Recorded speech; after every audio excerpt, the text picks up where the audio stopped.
जो भी अब्बास का सवाली है कह नहीं सकता के हाथ हाली।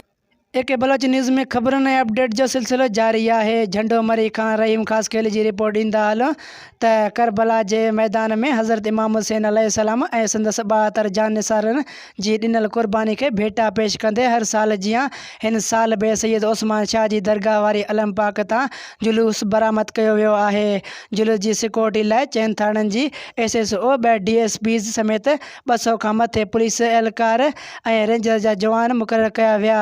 उन हवाले से अज़ादारनि ऐं काफ़िले जे सालारनि जो चवणु हो त 70 साल खां क़दीम जुलूस बरामद थींदो पियो अचे, जंहिंमें आस पास जो 50 खां मथे अंजमियूं नूह ख़वान कंदियूं आहिनि ऐं सिंध जे मुख़्तलिफ़ शहरनि मां काफ़िला हिन मरकज़ जुलूस में दाख़िल थींदा आहिनि।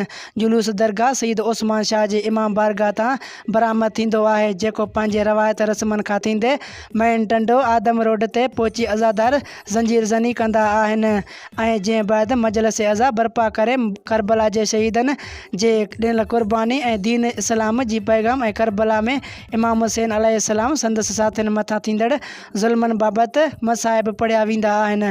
अलमाए कराम मजलिस खे ख़िताब कंदे चयो त करबला इंसानियत जो दर्स ॾिए थी। इमाम हुसैन अलैहिस्सलाम ऐं संदसि साथियुनि जी क़ुर्बानी समूरी इंसानी ज़ात लाइ सबक़ु आहे। मजलिस बैदि जुलूस रवायती रस्मनि खां थींदे वापसि दरगाह सईद उस्मान शाह वारी इमाम बारगाह ते नहर थी वियो, जिते मुल्क ऐं क़ौम जी सलामती लाइ पिणु दुआ घुरी वई आहे।